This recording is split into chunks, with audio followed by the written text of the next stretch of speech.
So, hello, we'll be emphasizing on today's topic, which is the retrosynthesis of paracetamol.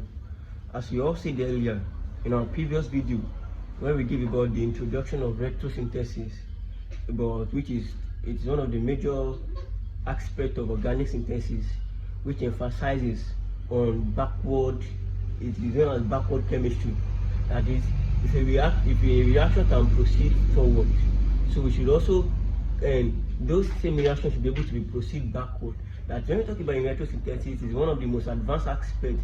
That is, you have an unknown component or macromolecules or drug that if you don't know the route of the synthesis, we can easily go backwardly to find the possible route, that is the starting materials, to figure it out how the certain drugs or how a certain product is being produced chemically.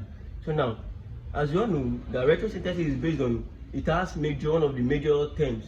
It is based on some major terms, which the first one talks about, as we discussed in our previous video, where we talk about the retrosynthesis arrow, which has a closed end and an open end at one end.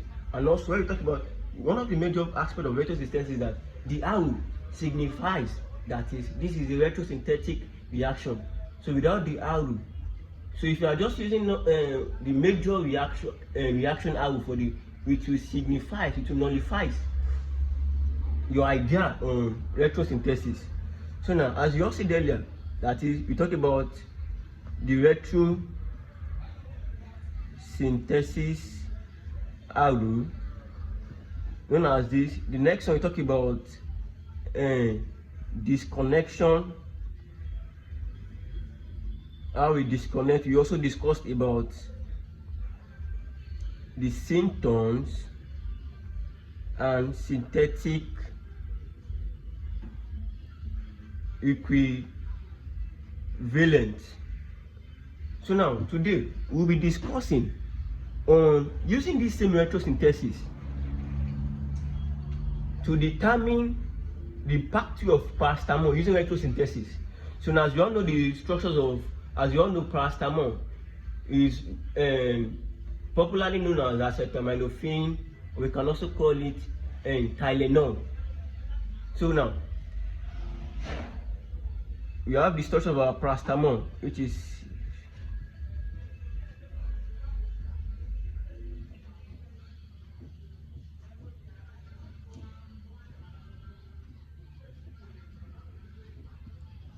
now, to give a retrosynthetic of this mechanism, we also talk about our FGI, that is functional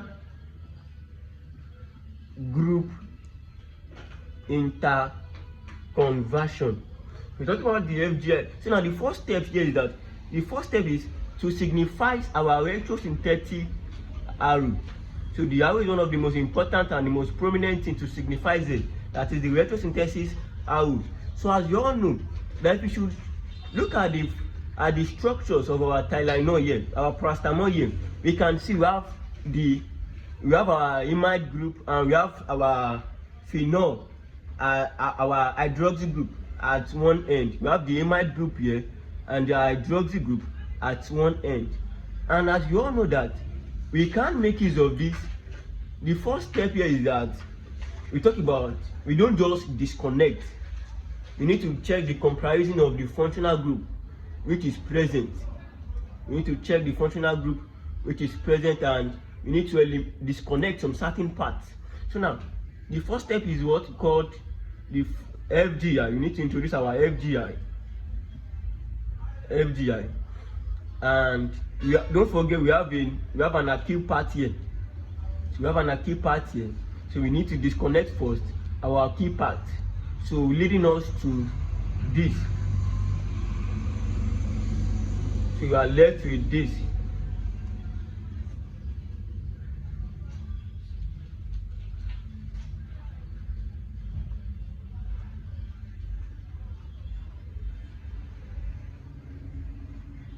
So we are left with paraamine phenol. We are left with paraamine phenol. So we are left with our, so after the disconnection of the methyl group, we are left with our paraamine phenol. So the next thing is that we can't just proceed to further disconnection at this point. So what we do here is we also need to apply our FGI, which is our functional group interconversion. And don't forget, as we said in our previous class, that is, whenever we are doing the functional group interconversion, it is need to be placed above the arrow, just to signify that is, this is a functional group interconversion going on here. So we want to convert this functional group present here. So now, the first thing we do is that we need to convert this amine group to a nitro group. So the amine group is needed to be converted to a nitro group. So when we do our conversion, so the amine is converted to a nitro group.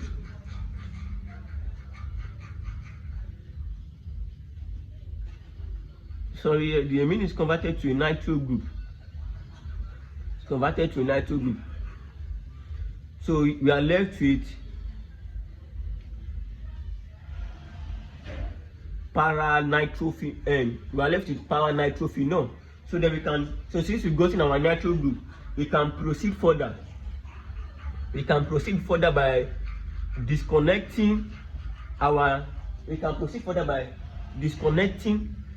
nitro group. So we are left with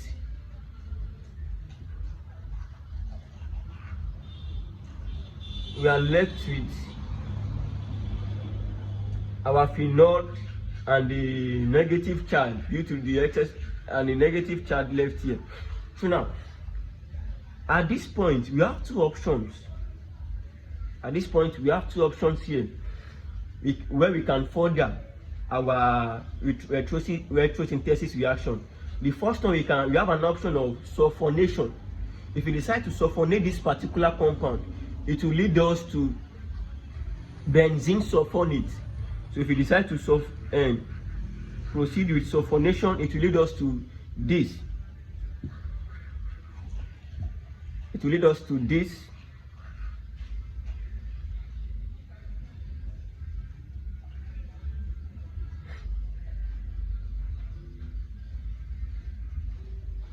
So we can see we successfully sulfonate, so leading us to this. And the next step is we can just to eliminate this OH, we sulfonate to eliminate this OH. So the next step is that since we've eliminated the OH, the next step for us is to what? Is to desulfonate. The next step is to what? Desulfonate. To eliminate this part. So we are trying to eliminate this part. We are left with our benzene ring. You can see we are left with our benzene ring. And so we've successfully performed the retrosynthesis of paracetamol or acetaminophen, or otherwise known as what? Tylenol. Starting from, let's check, we have our starting material. For example, let's give it a forward reaction. We have our starting material as benzene reacting with sulfuric acid H2SO4 with SO3, giving us benzene sulfonate. So our next step, successfully getting this benzene sulfonate, we can further it with potassium. We can further it with KOH. So we can further with our KOH eating, giving us our phenol, and then we can nitrate. So furtherly we can what? Nitrate NO2 minus, giving us paranitrophenol. So through this further nitration, so you want to convert NO2 to amine. So we want to convert our nitro group to what? To amine group. So how can we perform this? It is very simple. It is through the use of our regular reagent. So our background in basic chemistry is mostly required when we have some certain reagents and their function from conversion or reduction. So we make use of our regular reagent for the reduction. So since we successfully convert to amine group, So then our next step is to add our acetamide. So how can we do this? How can we add our acetamide? We can successfully do this by the addition of our acid anhydride. So if you by the addition of our acid anhydride, we have CH3CO2O.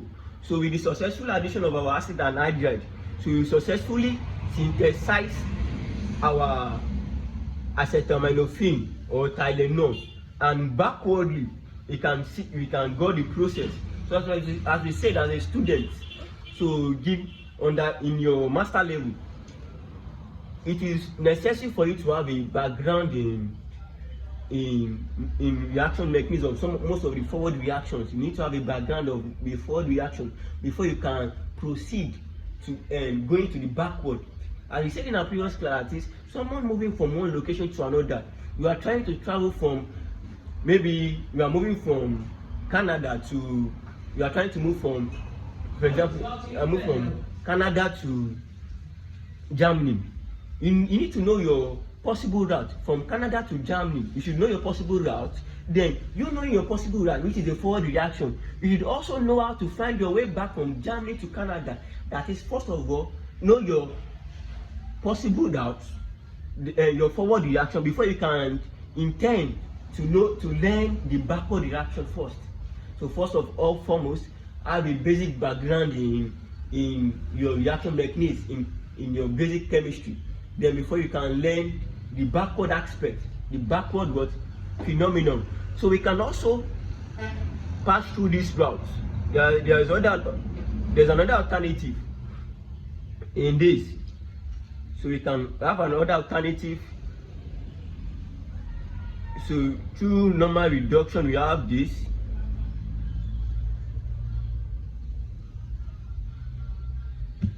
Through a normal reduction, we have this.